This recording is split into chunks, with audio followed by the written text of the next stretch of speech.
Hello अस्सलाम वालेकुम। जैसे कि आज का हमारा लेक्चर है biodiversity class 9th topic number हमारा 4 human impact on biodiversity.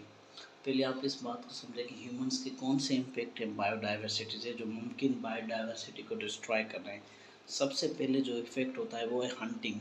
Hunting से एक तो उन एनिमल की सर्टेन स्पेशीज़ कम हो जाती है रेशो में और वो डिस्टिंक्ट होने की कतार में पहुंच जाती हैं। वो स्पीशीज़ प्लांट्स प्लांट्स की भी आप कहेंगे कि हंटिंग कैसे होती है। आया कि प्लांट्स की हंटिंग इस तरह होती है जो हम उसे यूज़ करते हैं डिफरेंट पर्पसेस के लिए, वो भी एक किस्म की प्लांट की हंटिंग की है। उसके अलावा हम इस तरह से फॉरेस्ट को डिस्ट्रॉय कर रहे हैं। ह्यूमंस न्यू रोड्स बना रहे हैं जिससे हम तरक्की कह रहे हैं, डेवलपिंग कह रहे हैं। सिटीज़ हमने एक्टिविटीज़ बनाई हैं। हम सिटीज़ को छोड़ के फॉरेस्ट की तरफ बढ़ रहे हैं।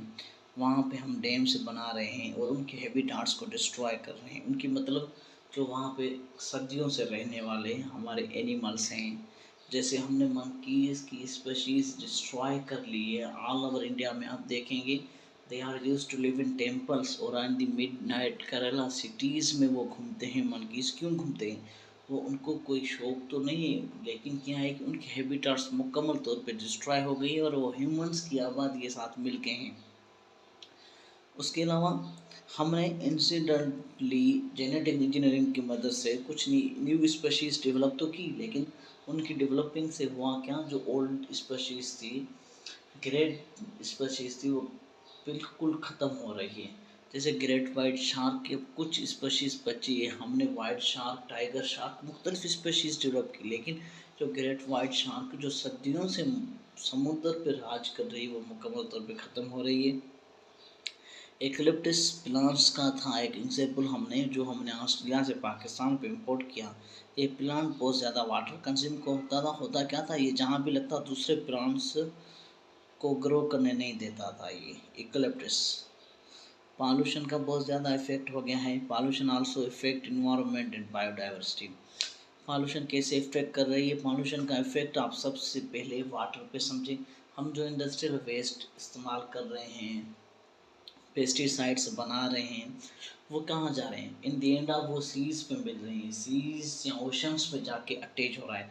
जब वो सीज़ और ओशंस की तरफ बढ़ रहे हैं तो वहाँ पे कौन रहते हैं? वहाँ पे एक्वेटिक एनिमल्स रहते हैं जिन पे फिशेस हैं और बहुत ज़्यादा एनिमल्स हैं, वेल्स हैं हमारी।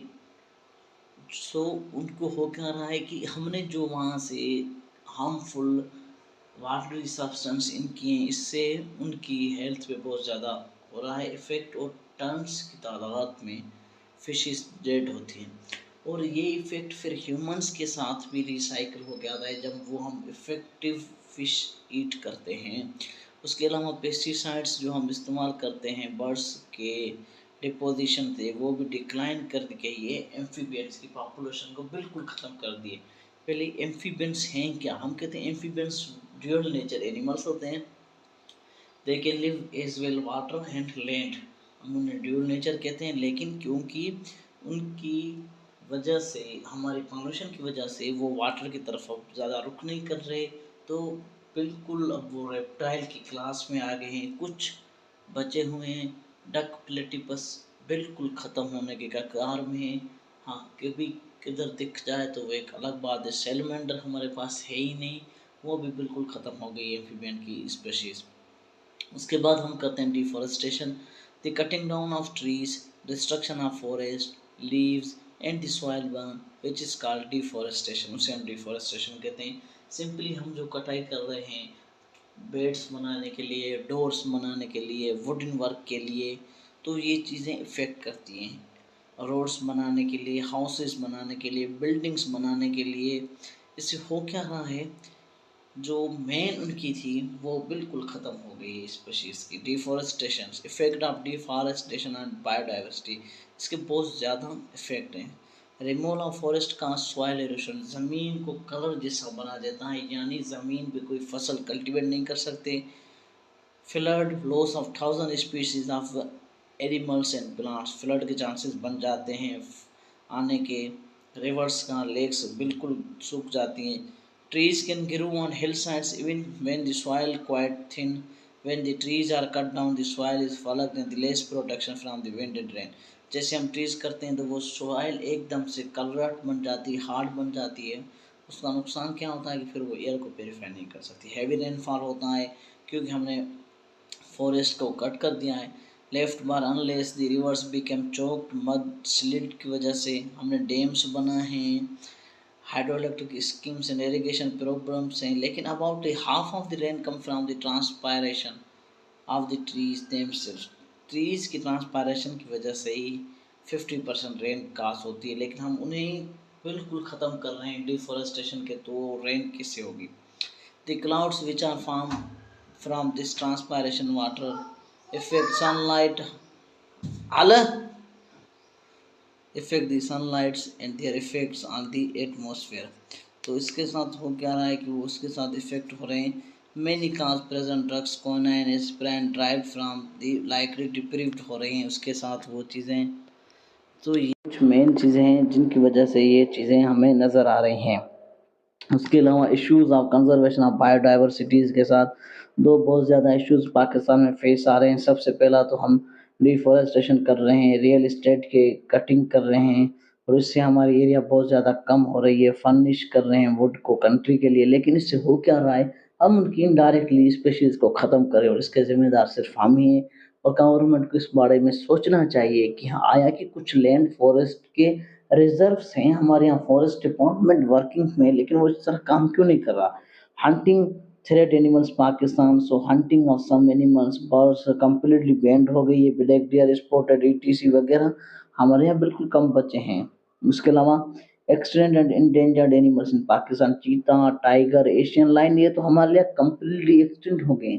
कोई एक दो स्पीशीज नज़र आ जाए तो ठीक है, while Indus dolphin, black buck, snow leopard हमें नज़र नहीं आते हैं। क्यों इंडेंजर्ड स्पीशीज हैं? क्योंकि हमने उनका शिकार इतना किया है, हंटिंग इतनी की है कि अभी वो कगार में बिल्कुल ना होने के बराबर, जस्ट काउंटिंग नंबर्स बचे हैं, वन लेस देन 150 के करीब उनके नंबर्स बचे हैं। तो गवर्नमेंट को चाहिए कुछ ऐसी स्ट्रेटजीज डिपार्टमेंट के लिए की जाए, जैसे कि फॉरेस्ट्री का डिपार्टमेंट है, उसके ऑफिसर्स हैं, उसके गार्ड्स हैं, तो उनको चेक एंड बैलेंस रखना चाहिए। कटिंग ट्रीज का किसी को अलो ना किया जाए कि वो ट्रीज कट करे हमारे टेरिटरी, किसी एक टेरिटरी कैपिटल के लिए नहीं, ऑल ओवर जहाँ ट्रीज की शॉर्टेज है वहाँ पे ट्रीज को कट नहीं किया गया है। हंटिंग को प्रोहिबिटेड किया गया है। बर्ड की ब्रीडिंग सीजन में हमने हंटिंग अलो की है, वो हमें मुकम्मल तौर पे बंद करनी चाहिए। हौसबारा बस्टर्ड हमारे यहाँ लार्ज बर्ड था, उसका मीट था, लेकिन ऑलमोस्ट इंडेंजर्ड हो गया है। इंडस डॉल्फिन बिल्कुल ख़त्म हो गई है अभी पाक हमारे यहाँ कोटड़ी बैराज, जिसमें मार्को पोलो शीप न होने के बराबर हमें नज़र आती हैं। ये तीन हमारी इंडेंजर्ड स्पीशीज थी जो बिल्कुल ख़त्म हो चुकी हैं, जिनका कोई वजूद ही नहीं बचा हमारे खुद की वजह से। तो समरी हम इस चैप्टर के यहाँ पर डिस्कस करते हैं। मेन पॉइंट्स हैं ये, biodiversity is a variety of living organisms living in ecosystem. बिल्कुल बायोडाइवर्सिटी एक चेंज पैदा करती है लिविंग ऑर्गेनिज्म में और उसके सराउंडिंग सिस्टम में। Biologist use to system of classification similarities and difference in the organism. Biologist जिसे हम कहते हैं क्लासिफिकेशन करते हैं, वो उसकी खासियतों और उसकी खामियों के बुनियाद पर करते हैं। बायोनॉमिल हमने दो नामों में, एक नाम हमने जीन्स का दिया है, दूसरा हमने स्पीशीज का दिया है। 5 किंगडम सिस्टम हमने इंट्रोड्यूस किया था रॉबर्ट विक्टर ने। मोनेरा बैक्टीरिया को, प्रोटिस्टा, फंजाई, प्लांटियन, एनिमिलिया। वायरस हम कहते हैं क्लासिफाइड नहीं हो सकता, वायरस पार्टिकल डीएनए और आरएनए इनक्लोज होते हैं। बॉर्डर लाइन है also extinction in neutral phenomena human activities causing great increase in rate of the extinction of living organism। उसके बाद एक कंजर्वेशन ऑफ स्पीशीज के लिए हमें कुछ इकदाम लेने चाहिए। और दो मेजर इश्यूज है पाकिस्तान के अंदर, वो कौन से हैं? एक डिफॉरेस्टेशन और दूसरी हंटिंग। इंडस डॉल्फिन ये हमारे यहाँ बिल्कुल ख़त्म हो चुकी है। मार्को पोलो शीप और हमारे होवरा बस्टर्ड जो है बर्ड है वो भी बिल्कुल ख़त्म हो चुका है। तो ये हमारे चैप्टर का लास्ट लेक्चर था, बहुत ज़्यादा इम्पोर्टेंट।